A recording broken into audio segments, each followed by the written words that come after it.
ಕೇಂದ್ರದ ಪಕ್ಷದ ಶಿಸ್ತು ಸಮಿತಿಯವರು ನಿನ್ನೆ ಪಕ್ಷ ವಿರೋಧಿ ಚಟುವಟಿಕೆಗಳು, ಪಕ್ಷದ ವಿರುದ್ಧ ಹೇಳಿಕೆ ನೀಡುವ ಬಗ್ಗೆ ಯತ್ನಾಳ್ ಅವರಿಗೆ 6 ವರ್ಷದ ಕಾಲ ಅವರನ್ನು ಪಕ್ಷದಿಂದ ಅಮಾನತು ಮಾಡಲಾಗಿದೆ. ನನ್ನನ್ನು ಸೇರಿ ಯಾರೇ ಇರ್ಬೋದು, ಪಕ್ಷದ ಶಿಸ್ತು, ಪಕ್ಷದ ವಿಚಾರಗಳ ಬಗ್ಗೆ ಯಾರಿಗೂ ಕೂಡ ವೈಯಕ್ತಿಕ ಹೇಳಿಕೆ ಕೊಡಲಿಕ್ಕೆ ಅಧಿಕಾರಗಳಿರುವುದಿಲ್ಲ.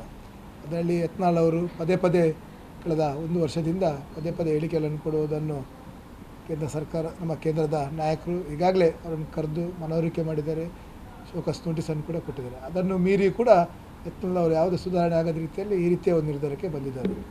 ಬಹುಶಃ ಯತ್ನಾಳ್ ಅವರು ಕೂಡ ಒಬ್ಬ ಹಿರಿಯ ನಾಯಕರು, ಅವರು ಕೂಡ ಅರ್ಥ ಮಾಡಬೇಕಿತ್ತು ಪಕ್ಷದ ಸಿದ್ಧಾಂತ, ಪಕ್ಷದ ಆಚಾರ ವಿಚಾರಗಳಲ್ಲಿ ಯಾವ ರೀತಿ ನಾವು ನಡ್ಕೊಳ್ಬೇಕಾಗುವುದನ್ನು ಅವರು ತಿಳಿದುಕೊಳ್ಬೇಕಿತ್ತು. ಆದರೆ ಇವತ್ತು ಅವರ ತಪ್ಪು ಅವರಿಗೆ ಅರಿವಾಗಿರ್ಬೋದು, ಅದರಿಂದಾಗಿ ಅದನ್ನು ತಪ್ಪನ್ನು ಅರಿತುಕೊಂಡು ಸುಧಾರಣೆ ಆಗೋ ಕೂಡ ಅವಕಾಶಗಳು ಉಂಟು. ಅದರಿಂದಾಗಿ ರಾಜ್ಯಾಧ್ಯಕ್ಷರು ಪಕ್ಷದ ರಾಜ್ಯದ ವ್ಯವಸ್ಥೆಗೆ ಸುಪ್ರೀಂ, ಯಾರೇ ಇರ್ಬೋದು.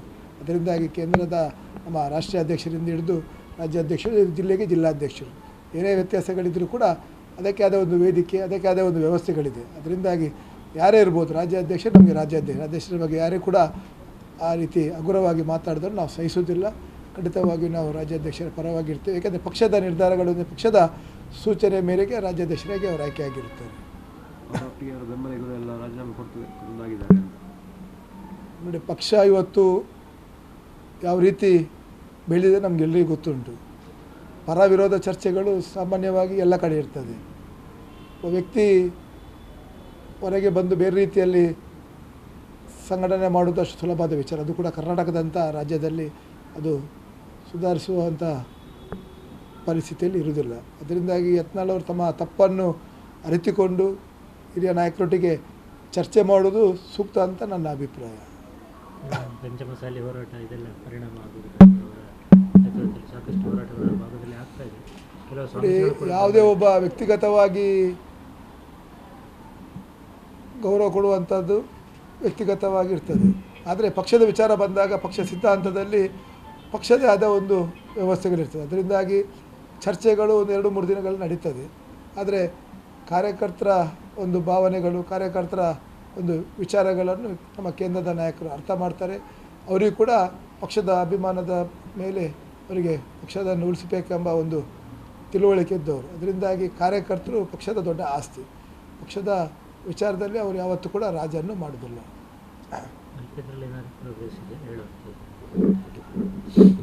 ಮಲ್ಪೆಯ ಘಟನೆ ಬಹುಶಃ ಈಗಾಗಲೇ ಭಾಳಷ್ಟು ಚರ್ಚೆಗಳಾಗಿದೆ. ಪರ ವಿರೋಧ ಚರ್ಚೆಗಳು ನಾವು ಮಾಧ್ಯಮದ ಮುಂದೆ ಕಾಣ್ತಿದ್ದೇವೆ. ಆದರೆ ಆ ರೀತಿ ಯಾವುದೇ ಘಟನೆ ಆಗೋದಿಲ್ಲ ಎಂಬುದನ್ನು ಇವತ್ತು ಪೊಲೀಸ್ ಇಲಾಖೆಗೆ ಕೂಡ ಗೊತ್ತುಂಟು, ಸಾಮಾನ್ಯ ಜನರಿಗೆ ಕೂಡ ಗೊತ್ತುಂಟು. ಇವತ್ತು ಅವರ ಅರ್ಜಿ, ಬೇಲ್ ಅರ್ಜಿ ಇವತ್ತು ಕೋರ್ಟಿಗೆ ಇವತ್ತು ಉಂಟು, ಡೇಟ್ ಉಂಟು. ಅದರಿಂದಾಗಿ ಇವತ್ತು ಸಾಯಂಕಾಲ ಕೋರ್ಟಿನ ತೀರ್ಪಿನ ಬಗ್ಗೆ ನಾವು ತಿಳ್ಕೊಳ್ಳಿಕ್ಕಿದ್ದೇವೆ. ಖಂಡಿತವಾಗಿ ಆಕಸ್ಮಿಕವಾದ ಒಂದು ಘಟನೆ, ಇಬ್ಬರು ಕೂಡ ರಾಜನ್ನು ಮಾಡಿ ಸ್ಟೇಷನಲ್ಲೇ ಅದನ್ನು ಇತ್ಯರ್ಥ ಆಗಿದೆ. ಯಾರ ಒಬ್ಬ ವ್ಯಕ್ತಿ ತನ್ನ ಸ್ವಾರ್ಥಕ್ಕಾಗಿ, ಅದರ ಲಾಭ ಪಡೆಯಲಿಕ್ಕಾಗಿ ಅದನ್ನು ಫೇಸ್ಬುಕ್ಕಲ್ಲಿ, ಸೋಷಿಯಲ್ ಮೀಡಿಯಾದಲ್ಲಿ ಅದನ್ನು ಬಿತ್ತರಿಸುವ ಮೂಲಕ ಆ ಚರ್ಚೆಗಳು ಮಾಡಬೇಕಂತ ಅದಕ್ಕೆ ಚರ್ಚೆಗಳಿಗೆ ಅವಕಾಶ ಮಾಡಿ ಕೊಟ್ಟಿದ್ದಾರೆ. ಖಂಡಿತವಾಗಿಯೂ ಇದು ಮೀನುಗಾರರ ಒಂದು ಒಗ್ಗಟ್ಟು ಮಲ್ಪೆ ಬಂದರಿನಲ್ಲಿ ನಮಗೆ ನೋಡಿದರೆ ಗೊತ್ತಾಗ್ತದೆ. ಅದರಿಂದಾಗಿ ಯಾರೇ ವ್ಯಕ್ತಿ ಆ ಒಗ್ಗಟ್ಟನ್ನು ನೋಡುವಂಥ ವಿಚಾರಕ್ಕೆ ಕೈ ಹಾಕಿದರೆ ಖಂಡಿತವಾಗಿಯೂ ಮಲ್ಪೆಯ ಜನರು ಯಾವುದೇ ರೀತಿಯ ತಾರತಮ್ಯ ಭೇದ ಭಾವಗಳಲ್ಲಿಲ್ಲ. ಎಲ್ಲರಿಗೂ ಕೂಡ ನಾವು ಸ್ವಾಗತ ಮಾಡ್ತೀವಿ. ಎಲ್ಲರಿಗೂ ಕೂಡ ಅಲ್ಲಿ ವ್ಯವಹಾರ ಮಾಡಲಿಕ್ಕೆ ಬಂದಾಗಿರ್ಬೋದು, ಅವರ ಊರಿನ ಗಣಪತಿ ಇರ್ಬೋದು, ಧಾರ್ಮಿಕ ಕಾರ್ಯಕ್ರಮಗಳಿಗೆ ಬಂದಾಗ ಸಹಕಾರಕ್ಕೆ ನಾವು ಯಾವುದೇ ರೀತಿಯ ನೀನ್ಯಾರು ಎಲ್ಲಿಂದ ಬಂದು ಎಂಬ ವಿಚಾರವನ್ನು ಕೇಳದೆ ಎಲ್ಲರಿಗೂ ಕೂಡ ನಮ್ಮ ಮೀನುಗಾರರು ದೈವ ಭಕ್ತರು, ಒಳ್ಳೆ ರೀತಿಯ ಸಹಕಾರವನ್ನು ಕೊಡ್ತಾರೆ. ಅದರಿಂದಾಗಿ ಇವತ್ತು ಕಾರ್ಮಿಕ ಬಂದಿರುವ ಬೇರೆ ಜಿಲ್ಲೆಯವರಿಗೂ ಕೂಡ ಒಳ್ಳೆ ರೀತಿಯ ಗೌರವವನ್ನು ಕೊಡ್ತಿದೆ. ಇನ್ನು ಮುಂದೆ ಕೂಡ ಅದೇ ರೀತಿಯ ಗೌರವವನ್ನು ನಾವು ಮುಂದುವರಿಸ್ತೀವಿ. ಅಮಾನತಿನ ವಿಚಾರ ಮತ್ತು ನಿಮ್ಮಲ್ಲಿ ಅಮಾನತು ಮಾಡಿರುವ ವಿಚಾರ ಮತ್ತು ಖಡಕ್ಕಾಗಿ ಖಾದರ್ ಅವರು ಹೇಳಿದ್ದಾರೆ, ಸಾಧ್ಯ ಇಲ್ಲ ಸಹಿಸಲಿಕ್ಕೆ, ನನ್ನ ಮೇಲೆ ಯಾರು ಒತ್ತಡ ಇಲ್ಲ, ನನ್ನದೇ ನಿರ್ಧಾರ ಇದೆ. ಖಂಡಿತವಾಗಿಯೂ ಖಾದರ್ ಅವರು ಮತ್ತೊಮ್ಮೆ ಅವರ ನಿರ್ಧಾರದ ಬಗ್ಗೆ ಆಲೋಚನೆ ಮಾಡೋದು ಸೂಕ್ತ ಅಂತ ನನ್ನ ಅನಿಸಿಕೆ. ಒಬ್ಬ ಶಾಸಕನಾಗಿ ಪಕ್ಷದ ಒಬ್ಬ ಕಟ್ಟಲಾಗಿ ಪಕ್ಷ ವಿರೋಧಿ ಚಟುವಟಿಕೆ ಮಾಡಿದಂತಲ್ಲ. ಖಾದರ್ ಅವರ ಆ ಬಜೆಟ್ನಲ್ಲಿ ನಿರ್ಣಯಗಳೇನಂತೇಳಿದರೆ ಆ ಮುಸ್ಲಿಂ ಬಿಲ್ನ ಬಗ್ಗೆ ನಾವು ಹೋರಾಟ ಮಾಡಲಿಕ್ಕೆ ಮುಂದಾಗಿದ್ದೇವೆ. ಯಾವುದೇ ಸರ್ಕಾರ ಇರ್ಬೋದು ರಿಲಿಜಿಯಸ್ ಆಗಿ ರಿಸರ್ವೇಷನ್ ತರಲಿಕ್ಕೆ ಅವಕಾಶಗಳಿಲ್ಲ. ಇವತ್ತು ಇವರು ನಮ್ಮ ಗ್ಯಾರಂಟಿ ಯೋಜನೆಗಳ ಮೂಲಕ ಇವತ್ತು ಕಂಪ್ಲೀಟ್ ಅವರ ಖಜಾನೆ ಖಾಲಿಯಾಗಿದೆ. ಅದರಿಂದಾಗಿ ಬೇರೆ ಬೇರೆ ರೀತಿಯಲ್ಲಿ ಜನರನ್ನು ದಾರಿ ತಪ್ಪಿಸಲಿಕ್ಕೆ ಈ ರೀತಿಯ ಒಂದು ಷಡ್ಯಂತರಗಳನ್ನು ಅವ್ರು ಮಾಡ್ತಾರೆ. ಖಾದರ್ ಅವರಿಗೆ ಅಷ್ಟೊಂದು ಶಾಸಕರ ಬಗ್ಗೆ ಅವರಿಗೆ ಕಾಳಜಿ ಇರ್ತಿದ್ರೆ ಅವರ ಕ್ಷೇತ್ರದಲ್ಲೇ ಭಾಳಷ್ಟು ಕಳ್ಳತನ, ಭಾಳಷ್ಟು ಗುಂಡಗಿರಿ, ಭಾಳಷ್ಟು ಗೋಹತ್ಯೆಗಳಾಗ್ತದೆ. ಆಗುದಿದ್ರೆ ಅವರ ಜಿಲ್ಲೆಯಲ್ಲಿರುವಂಥ ಅಪರಾಧಗೆಸಗಿದಂಥ ಅವರದೇ ಕಾಂಗ್ರೆಸ್ನ ಕಾರ್ಯಕರ್ತರನ್ನು ಗಡೀಪಾರು ಮಾಡಿ ಒಂದು ನಿಜವಾದ ನಾಯಕರು ಎಂಬುದನ್ನು ಅವರು ಬಿಂಬಿಸಿಕೊಳ್ಳಿ. ಅದು ಬಿಟ್ಟು ಈ 18 ಜನ ಶಾಸಕರನ್ನು ಅಮಾನತು ಮಾಡಿ ಅದರಿಂದ ಅವರಿಗೆ ಏನನ್ನು ಸಾಧನೆ ಮಾಡಲಿಕ್ಕಾಗೋದಿಲ್ಲ. ಏಕೆಂದರೆ ನಾವು ಸಿದ್ಧಾಂತ ವಿಚಾರದಲ್ಲಿರುವಂಥ ನಾವು ಶಾಸಕರು ಯಾವತ್ತೂ ಕೂಡ ನಮ್ಮ ಅಭಿವೃದ್ಧಿ, ಹಿಂದುತ್ವ, ನಮ್ಮ ಪಕ್ಷದ ಸಿದ್ಧಾಂತ ವಿಚಾರದಲ್ಲಿ ನಾವು ರಾಜನ್ನು ಮಾಡೋದಿಲ್ಲ, ಮುಂದಕ್ಕೆ ಕೂಡ ಮಾಡುವಂಥದ್ದಲ್ಲ.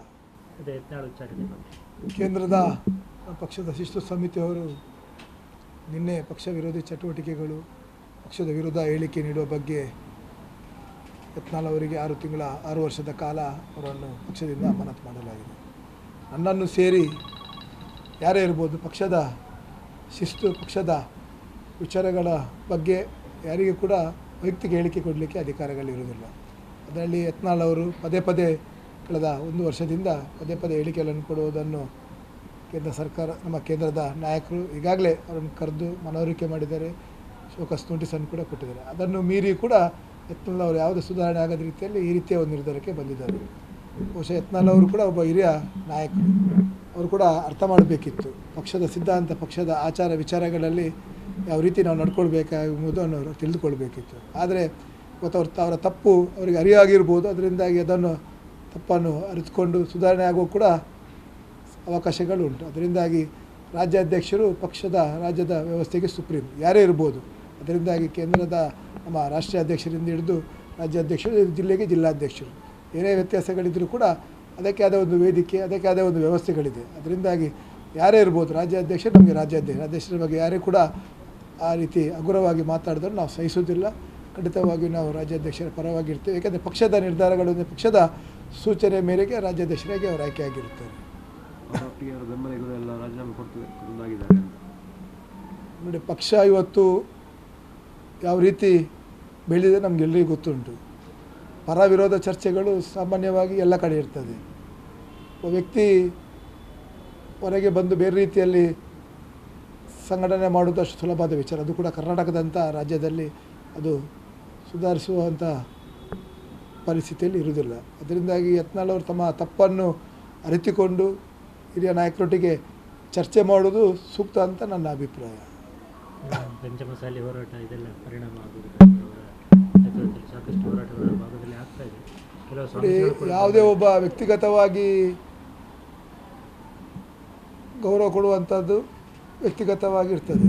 ಆದರೆ ಪಕ್ಷದ ವಿಚಾರ ಬಂದಾಗ ಪಕ್ಷ ಸಿದ್ಧಾಂತದಲ್ಲಿ ಪಕ್ಷದೇ ಆದ ಒಂದು ವ್ಯವಸ್ಥೆಗಳಿರ್ತದೆ. ಅದರಿಂದಾಗಿ ಚರ್ಚೆಗಳು 2-3 ದಿನಗಳು ನಡೀತದೆ. ಆದರೆ ಕಾರ್ಯಕರ್ತರ ಒಂದು ಭಾವನೆಗಳು, ಕಾರ್ಯಕರ್ತರ ಒಂದು ವಿಚಾರಗಳನ್ನು ನಮ್ಮ ಕೇಂದ್ರದ ನಾಯಕರು ಅರ್ಥ ಮಾಡ್ತಾರೆ.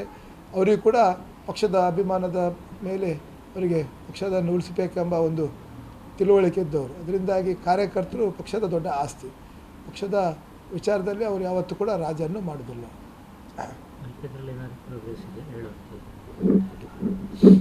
ಮಲ್ಪೆಯ ಘಟನೆ ಬಹುಶಃ ಈಗಾಗಲೇ ಭಾಳಷ್ಟು ಚರ್ಚೆಗಳಾಗಿದೆ. ಪರ ವಿರೋಧ ಚರ್ಚೆಗಳು ನಾವು ಮಾಧ್ಯಮದ ಮುಂದೆ ಕಾಣ್ತಿದ್ದೇವೆ. ಆದರೆ ಆ ರೀತಿ ಯಾವುದೇ ಘಟನೆ ಆಗೋದಿಲ್ಲ ಎಂಬುದನ್ನು ಇವತ್ತು ಪೊಲೀಸ್ ಇಲಾಖೆಗೆ ಕೂಡ ಗೊತ್ತುಂಟು, ಸಾಮಾನ್ಯ ಜನರಿಗೆ ಕೂಡ ಗೊತ್ತುಂಟು. ಇವತ್ತು ಅವರ ಅರ್ಜಿ, ಬೇಲ್ ಅರ್ಜಿ ಇವತ್ತು ಕೋರ್ಟಿಗೆ ಇವತ್ತು ಉಂಟು, ಡೇಟ್ ಉಂಟು. ಅದರಿಂದಾಗಿ ಇವತ್ತು ಸಾಯಂಕಾಲ ಕೋರ್ಟಿನ ತೀರ್ಪಿನ ಬಗ್ಗೆ ನಾವು ತಿಳ್ಕೊಳ್ಳಿಕ್ಕಿದ್ದೇವೆ. ಖಂಡಿತವಾಗಿ ಆಕಸ್ಮಿಕವಾದ ಒಂದು ಘಟನೆ, ಇಬ್ಬರು ಕೂಡ ರಾಜನ್ನು ಮಾಡಿ ಸ್ಟೇಷನಲ್ಲೇ ಅದನ್ನು ಇತ್ಯರ್ಥ ಆಗಿದೆ. ಯಾರ ಒಬ್ಬ ವ್ಯಕ್ತಿ ತನ್ನ ಸ್ವಾರ್ಥಕ್ಕಾಗಿ, ಅದರ ಲಾಭ ಪಡೆಯಲಿಕ್ಕಾಗಿ ಅದನ್ನು ಫೇಸ್ಬುಕ್ಕಲ್ಲಿ, ಸೋಷಿಯಲ್ ಮೀಡಿಯಾದಲ್ಲಿ ಅದನ್ನು ಬಿತ್ತರಿಸುವ ಮೂಲಕ ಆ ಚರ್ಚೆಗಳು ಮಾಡಬೇಕಂತ ಅದಕ್ಕೆ ಚರ್ಚೆಗಳಿಗೆ ಅವಕಾಶ ಮಾಡಿ ಕೊಟ್ಟಿದ್ದಾರೆ.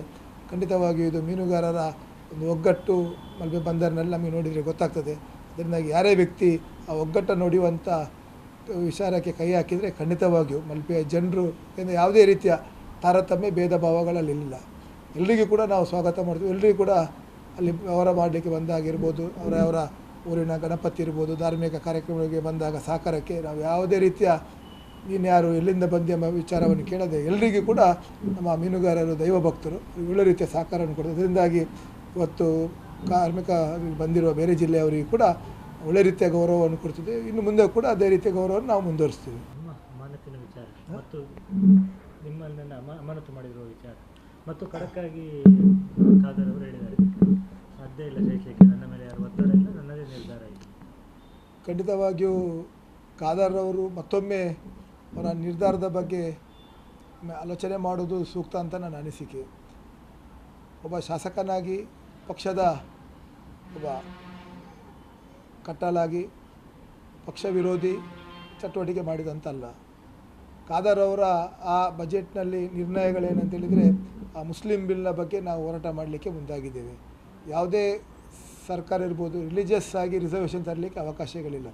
ಇವತ್ತು ಇವರು ನಮ್ಮ ಗ್ಯಾರಂಟಿ ಯೋಜನೆಗಳ ಮೂಲಕ ಇವತ್ತು ಕಂಪ್ಲೀಟ್ ಅವರ ಖಜಾನೆ ಖಾಲಿಯಾಗಿದೆ. ಅದರಿಂದಾಗಿ ಬೇರೆ ಬೇರೆ ರೀತಿಯಲ್ಲಿ ಜನರನ್ನು ದಾರಿ ತಪ್ಪಿಸಲಿಕ್ಕೆ ಈ ರೀತಿಯ ಒಂದು ಷಡ್ಯಂತರಗಳನ್ನು ಅವರು ಮಾಡ್ತಾರೆ. ಖಾದರ್ ಅವರಿಗೆ ಅಷ್ಟೊಂದು ಶಾಸಕರ ಬಗ್ಗೆ ಅವರಿಗೆ ಕಾಳಜಿ ಇರ್ತಿದ್ರೆ ಅವರ ಕ್ಷೇತ್ರದಲ್ಲೇ ಭಾಳಷ್ಟು ಕಳ್ಳತನ, ಭಾಳಷ್ಟು ಗುಂಡಗಿರಿ, ಭಾಳಷ್ಟು ಗೋಹತ್ಯೆಗಳಾಗ್ತದೆ. ಆಗೋದಿದ್ದರೆ ಅವರ ಜಿಲ್ಲೆಯಲ್ಲಿರುವಂಥ ಅಪರಾಧಗೆಸಗಿದಂಥ ಅವರದೇ ಕಾಂಗ್ರೆಸ್ನ ಕಾರ್ಯಕರ್ತರನ್ನು ಗಡೀಪಾರು ಮಾಡಿ ಒಂದು ನಿಜವಾದ ನಾಯಕರು ಎಂಬುದನ್ನು ಅವರು ಬಿಂಬಿಸಿಕೊಳ್ಳಿ. ಅದು ಬಿಟ್ಟು ಈ 18 ಜನ ಶಾಸಕರನ್ನು ಅಮಾನತು ಮಾಡಿ ಅದರಿಂದ ಅವರಿಗೆ ಏನನ್ನು ಸಾಧನೆ ಮಾಡಲಿಕ್ಕಾಗೋದಿಲ್ಲ. ಏಕೆಂದರೆ ನಾವು ಸಿದ್ಧಾಂತ ವಿಚಾರದಲ್ಲಿರುವಂಥ ನಾವು ಶಾಸಕರು ಯಾವತ್ತೂ ಕೂಡ ನಮ್ಮ ಅಭಿವೃದ್ಧಿ, ಹಿಂದುತ್ವ, ನಮ್ಮ ಪಕ್ಷದ ಸಿದ್ಧಾಂತ ವಿಚಾರದಲ್ಲಿ ನಾವು ರಾಜನ್ನು ಮಾಡೋದಿಲ್ಲ, ಮುಂದಕ್ಕೆ ಕೂಡ ಮಾಡುವಂಥದ್ದಲ್ಲ.